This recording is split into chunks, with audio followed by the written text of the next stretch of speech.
Hello there, sword friends. Today I'm going to do a YouTube style video where I talk about the top 5 swords of all time. I'm not going to do that. I'm going to talk about 5 swords in my collection that surprised me positively and that are accessible and buyable today, or at least something very, very similar to them. So that's the premise of what I'm going to talk about. I was going through cleaning some stuff, and it dawned on me, as it often does, that I'm very lucky and I have some really cool things, and some of them surprised me in one way, shape, or form, at least in such a way that I can prattle on about on the internet. And that's what I'm going to do today, and hopefully you find it interesting.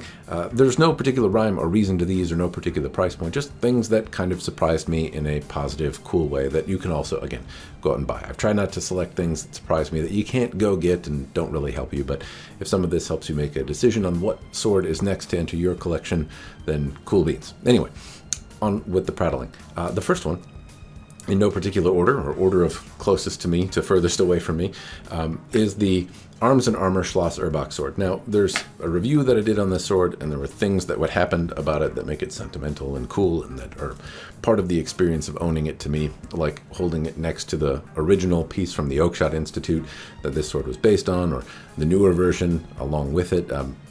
That was all cool, but that's not the reason I started liking this sword, or that it surprised me in a positive way. I'll tell you, I've seen this sword on Arms and Armor's website, and I always thought it was one of the dumbest things that they made. I didn't really like the way that it looked. The little quillins meeting with the little square bit down here didn't do much for me. I always thought the grip was okay, and this spindly bit down here is fine, but I don't know. It's just not... All in all, put together, the proportions look weird, and it didn't do much for me until I picked it up. And then I was like, oh, okay, I just don't understand... The way things look in my head don't equal the way things feel good in my hands. It's probably going to be a meme. The point is, though, that this sword feels really good in the hand. When you pull it out in one hand, it feels like it has authority in the cut. It feels like it can get the tip where it's supposed to be. It feels even better in two hands, even though this grip is kind of really, really tight. The quillins aren't too long. They don't snag on things. I don't bop myself in the head with them. It's not too heavy. There's just, I don't know, something about the way this feels in my hand that made it feel magical to me. And originally I bought it thinking, okay, well, I can use it for YouTube fodder. I can do a review on it. I can talk about it. And then eventually I can sell it and move it along. But I haven't really done that because I happen to really like the way this one feels. There's, I don't know, some sort of magic to it. And I still don't like the way it looks, but I will say that it's grown on me as the kind of rough and tumble aesthetic of the medieval period has. But what, parts of it that have drawn me to the aesthetic a little bit more is that it does look like the spit image or a dolled up image of the original piece in the Oakshott Institute, and having the experience of holding both of those things side by side and feeling how Arms and Armor captured kind of the spirit of that sword and put it into this one is really, really cool. Now, this one was made at a time where they were doing it from photos, and they got pretty close. The newer version, if you were to buy one, I would say is even more elegant and refined, or at least an even closer reproduction of the Schloss Urbach sword in the Oakshott Institute today. Anyway, I thought that was really cool. There was a bunch of sentimental stuff, but I will say none of that had happened to me when I started liking it. I thought it was stupid, then I got it in my hand, and I was like, oh, that's special. And so that's why this one was special. In fairness, all of them are going to be kind of like that. Most of the things, I see them. I've handled hundreds of swords in my time, and I have some idea of what to expect from a sword. And I would say more often than not, I'm pretty close to right. But every now and again, some of them just surprise me. This one, the magnificent Chen from LK Chen, is another one of those swords. So this is just a sword when I pick up that makes me smile. Most of these are swords that when I pick up, it just makes me smile. The Chen is around about $400. I forgot to mention the Schloss Urbach is about $1,000. This is about, it's a horseshoes and hand grenades kind of pricing video. But the magnificent Chen is just one that surprised me. Now, I had never had anything like this. LK Chen sent me some review samples. This was the one that I requested. It just looked really cool to me. They sent me a bunch of other Dao to test out, and honestly, no disappointment. This sword, I thought I would like it from an aesthetic standpoint. I did not realize how fun it would feel in the hand. But it is beautiful. It has their patterned steel on it, which looks nice.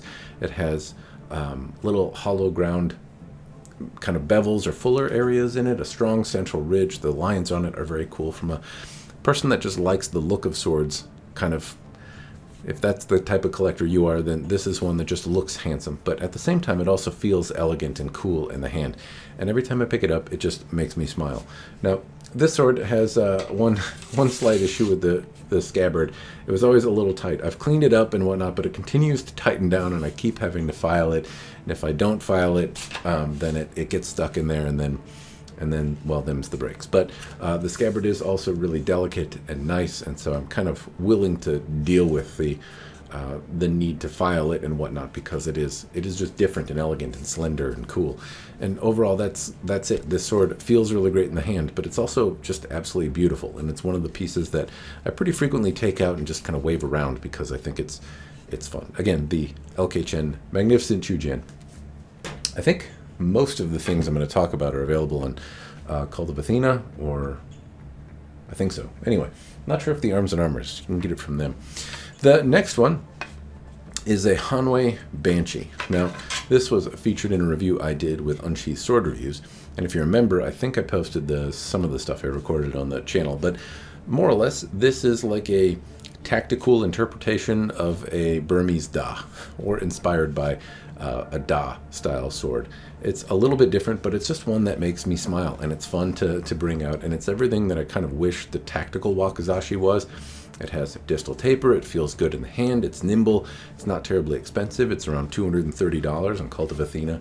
It comes with a scabbard, which the other tactical ones did, but it doesn't jostle, it doesn't fall out. It has a little retention piece here that does the job of holding it in, but if I pull hard, hard enough, it'll come out. Anyway, just as like a fun backyard campy piece, this has been really, really fun to move around, and I gave it the business, you might say, and overall it's held up. But again, when I pick it up, it just kind of makes me smile. I like the handle on it, I like the kind of weird interpretation, I like the price point. It's a fun piece to move around. Now, I've kind of gone down from 3 different pieces. The Schlosserbach is like a fun sword. It impressed me in moving it around, but it's not something I go and whack logs with in my backyard, nor is the Magnificent Chujian. Both of those are also relatively expensive, and this is not. At $230, it's not nothing, but it is also within the realm of go out and backyard fun, camp tool, whack it into stuff, and not really care too much if it takes a ding or a slight bend or something like that. So this is just fun, and it's in the price point where I feel like I can have fun with it. Now, the next sword is not one that you've actually seen me review yet, but you will in time, and this is the Dragon King Seawave. Now, Patrick at Cass Iberia sent me a few samples to review some stuff for Hanwei, and this is the first one. Hanwei and Dragon King and APOC Katana are the various brands that Cass Iberia distributes for.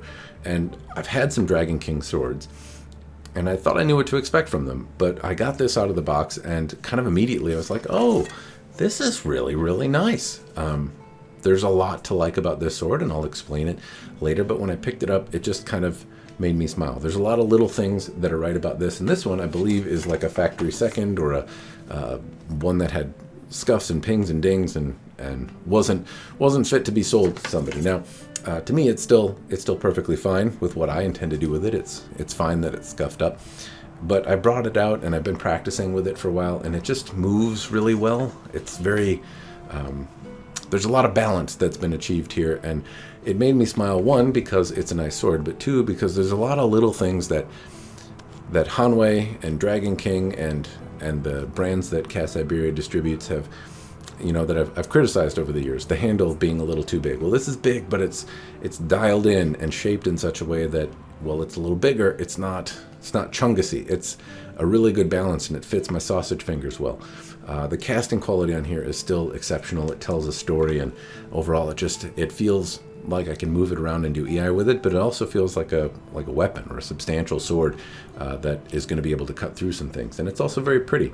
And the other thing that I really liked about it is that the scabbard almost feels wet. It's lacquered and got some sort of clear on it that just is really a lot smoother in my hands. Not like, in a weird science way, but it feels really good. It's a really well-made sword, and I've enjoyed training with it, and I wasn't expecting it. I've trained with a few other Dragon King swords, and I wasn't honestly expecting much from this one, but it has pleasantly surprised me, and I've really enjoyed training with it. And you'll hear more about that when I end up getting the review. But A lot to like about it. Now, this one's not a cheap one. It's like a $1,200 katana, so you'd expect to have something nice for this, for that price point. But here, I think you're getting really nice-looking fittings, a blade that has a hata and activity on it, and hamon and whatnot, and it also feels good and seems competently designed. And it's also shown like the refinement over years and years and years of trying to proportion things correctly for the North American audience. And I think this one does something special, and I'll prattle on about it in the review, but you get a little bit of spoiler earlier on. The next one I'm going to talk about was something that Swordsman Ian sent me, and this is not one of Landsknecht Emporium's stock models, but it is similar anyway. It has, I believe, the Gunther blade, I believe is what it is, or the Gustav, I think it's the Gunther blade.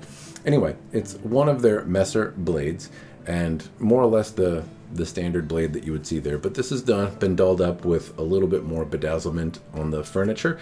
So it's got some kind of file work done there. It's got an antler handle, and it also has some more bits and bobs. Now, most of the time you can get kind of this knuckle guard, and you can get this little metal bit down here on the various Landsknecht Emporium hilts, depending on which blade you want them put on. The main thing is the antler and the additional file work here are a little different than what they offer on their website, but I think you can get them if you wanted them. Anyway, this was a gift, and so I'm predisposed to being very grateful and liking it. But I've also just been surprised almost every time I got to play with a piece from Landsknecht Emporium. They always seem to have some sort of feeling in it that demonstrates competency in dynamics, and I've just about every single one of them I've picked up and said, oh, I feel like, this is a tool I could work with. And this is absolutely no exception. It kind of mirror or combined a few different aspects of different blades that I liked, and every time I pick this up, it's just wonderful in the hand. And one thing that kind of surprised me in particular was the antler grip, because I didn't think I would like it, but all of these little bumps and bits and all this kind of stuff on here just lock into your hand, and it makes it feel really tight. But I don't feel like I have to white knuckle this sword to move it around and be effective with it. I can hold it in just about any grip, and while the grip is hard, I always feel in control. I always feel like I know what I'm doing with this sword. It's really fun to cut with. It's really sharp. It feels really good in the hand. Apart from just the wonderful experience of getting it, it's been just a joy to play with and move around. It makes me wish I knew how to do it more correctly, but I digress. Every time I pick these up, I've been really happy with them. And the Gunther, the Gustav, both of those blades from Landsknecht Emporium were very, very fun and made me smile. Swordsman Ian had lent them to me from his collection, and then graciously got me one to add to my own. But either of those, when I picked them up and I had them for a very long time, either one of them really kind of made me smile. I think Landsknecht Emporium makes some really cool stuff, and you can't really go wrong. This is just so fun. Even a katana guy like me, I really enjoy this sword. If you're looking for a messer, something to play around with, Landsknecht Emporium. I've also come to appreciate their affinity for robustness. There's a little bit of crudeness here, but Landsknecht Emporium pieces feel like you could bring them to war, right? They feel like like they're not going to just be out there for a day, and then you're going to have to doll them up, or tighten some things down, or refix some things. They feel like they're mushed together in such a way that you can go knock heads in if you need to for a few weeks on some sort of campaign, and they're going to be fit together, all while not also being cumbersome and stupid. Anyway, they're not like a zombie apocalypse kind of weapon overbuilt, but they are put together in such a way that they're made to take a beating in the backyard warrior type stuff. Probably not backyard warrior, but they also tend to be used by people that buy blunts as well as sharps, and I think Landsknecht Emporium has really learned a lot from having swords whacked into other swords and learned how to make their stuff pretty robust while also feeling pretty good in the hand. All right, sword friends, that is the 5 swords, but I'm actually going to add one more and talk about this sword right here. This is a dragon sword, 1095 differentially hardened sword, and that also deserves to be here, but more or less I'm just kind of sick with myself for doing one of these YouTube 5 videos, but I digress. The 6th sword right here is this dragon sword piece, and what makes it special, or what surprised me, is really, me being an old jaded man. I reviewed swords for a while. I get approached to review swords quite a bit, and often swords tend to look like these parts bin specials that are not particularly special, unique, and not really differentiated. And what they sometimes compete on is just price alone. I wasn't sure what to expect from Dragon Sword because the photos that I saw made me think maybe it's one of those.